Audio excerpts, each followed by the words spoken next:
Okay, I'm going to read a couple books about not feeling so well. This one is called Dr. Ted. I read it for a Zoom call when we were doing bedtime stories, so some of you may have already heard this. One morning, Ted woke up, got out of bed, and bumped his knee. That's not good, thought Ted. I need a doctor. He looked everywhere, but he couldn't find one. And since Ted couldn't find a doctor, he became a doctor. Dr. Ted didn't have an office, so he made one. Dr. Ted didn't have a big bandage, so he made one of those too. Now, all I need is a patient, he thought. He sat and waited for one to arrive. He waited and waited and he waited. Nice waiting room, thought Dr. Ted. Then he waited some more.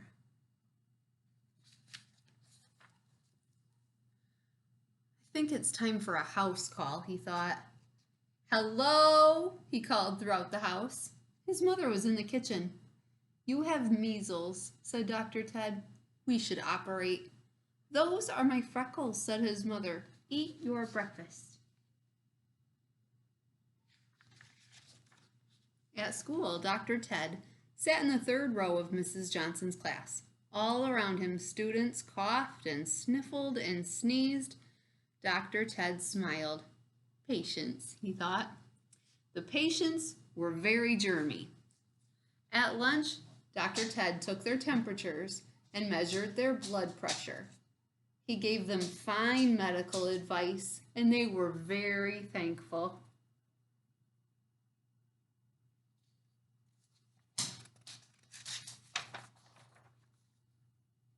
Dr. Ted was such a good doctor, even Mrs. Johnson came to see him.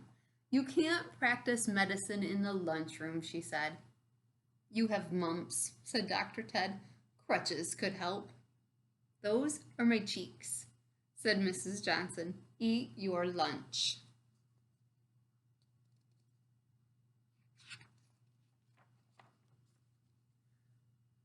Principal Bigham walked in. Dr. Ted could tell he was very sick. He needed a doctor.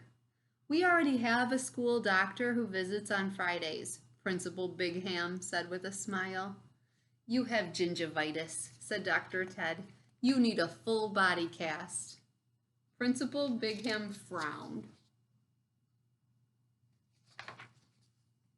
You also have bad breath, said Dr. Ted. You need a shot. The principal's face turned bright red. And a fever, said Dr. Ted. You need a transplant. We already have a school doctor. Principal Bigham pointed toward the door.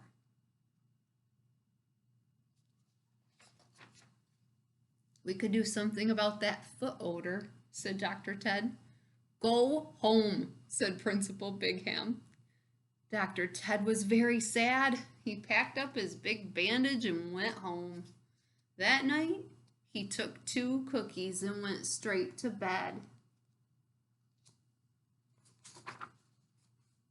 The next day, during recess, Ted sat on a bench inside.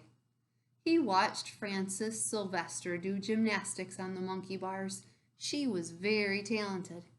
Everyone thought so, especially Mrs. Johnson and Principal Bigham. Frances finished her routine with a triple twisting somersault and landed on Mrs. Johnson.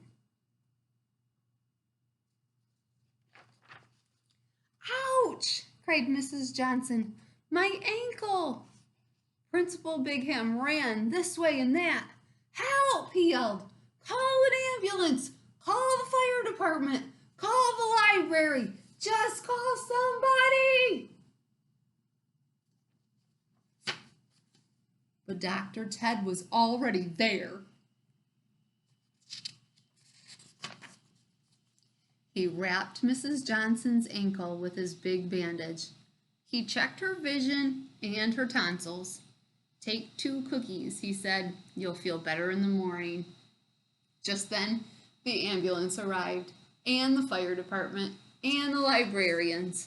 It's a very good thing you had Dr. Ted, they all said. There's always room for another school, Doctor, said Mrs. Johnson. My work here is done, said Dr. Ted. Keep the bandage. Principal Bigham's face turned bright red.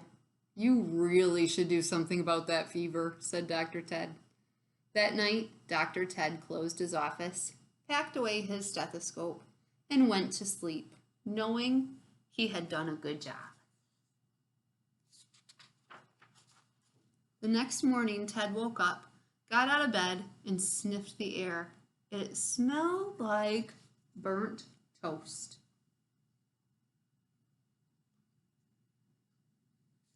On the back it says, wonder who Ted will need to be next. What do you guys think?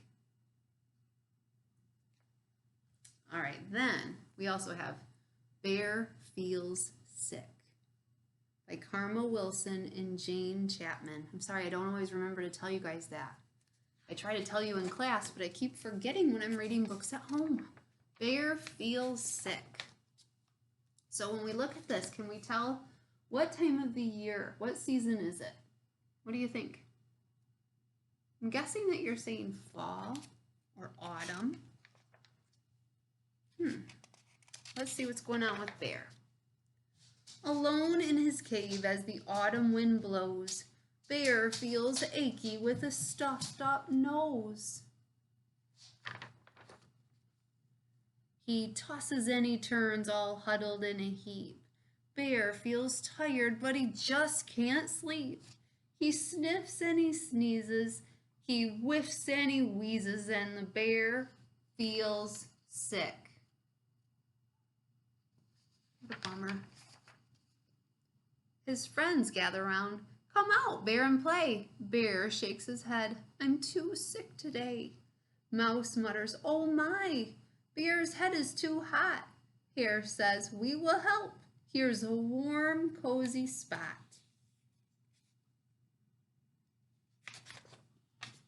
Bear mumbles and he moans, he grumbles and he groans, and the bear feels sick.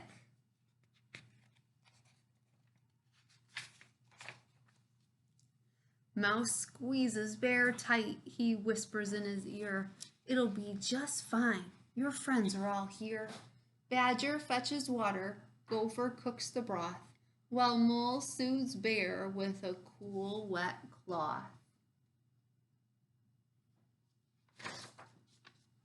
They cover Bear up and he drinks from a cup, but he still feels sick.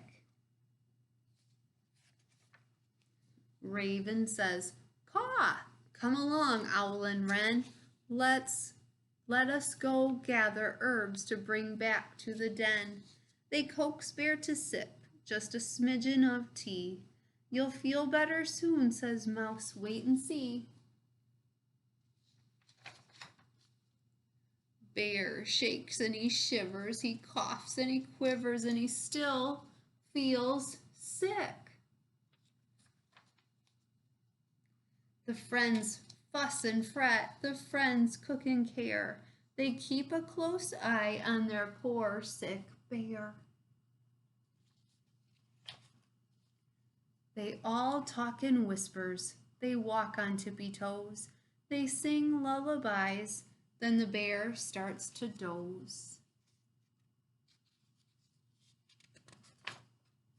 They watch Bear for hours. We've done all we could. Then the bear wakes up. And the bear feels good.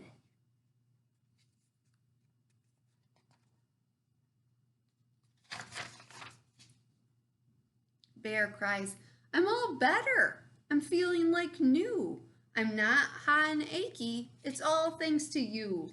Let's celebrate now. Let's go out and play. Let's jump in the leaves. Let's frolic all day. Then Mouse starts to wheeze and Hare starts to sneeze, and the friends feel sick. Bear murmurs, "Don't worry," and tucks them in bed. He bundles them up and he kisses each head.